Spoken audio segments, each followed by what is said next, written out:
Почитувани прилепчани и представници на медиумите. Сигурно ќе се согласите со мене дека сообраќајот во Прилеп е секојдневен проблем на граѓаните кој го засега буквално секој кој е вклучен во сообраќајот и како возач, но и како пешак или велосипедист. Мотивирани од вашите предлози, а во соработка со професионалци на тоа поле, во нашата програма вклучивме неколку решенија на овој проблем, со кој што сме сигурни дека сообраќајот ќе се растерети, а исто така ќе се зголеми и сигурноста на учесниците во сообраќајот.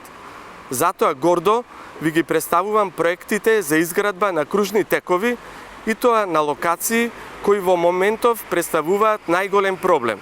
Тоа се кружен тек кај зградата Бана, кружен тек кај Тинекс, кај новата автобуска станица, како и изработка на техничка документација за кружен тек кај градска кафеана.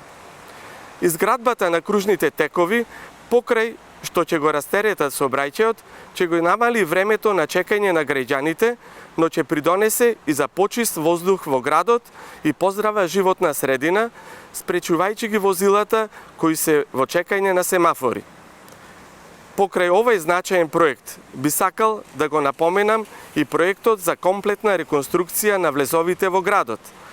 Ќе се согласите дека Прилеп заслужува да изгледа европски, но не само тоа, туку и да има функционална инфраструктура. Свесни сме дека правецот Крушево-Прилеп, како и влезот од Македонски Брод до Прилеп, изгледаат секако, само не европски. Па затоа ќе ги реконструираме и тоа не само во патната инфраструктура, туку и ќе направиме велосипедска и пешачка патека. Со тоа граѓаните, а посебно велосипедистите, ќе имаат сигурна траса по која што ќе можат да возат и да го поминуваат времето градејќи здрави навики. Заеднички, со ваша поддршка и нашиот несомнен вложен труд, ќе го направиме Прилеп град со кој што секој прилепчанец ќе се гордее. За поубав Прилеп, затоа што вие граѓаните го заслужувате тоа.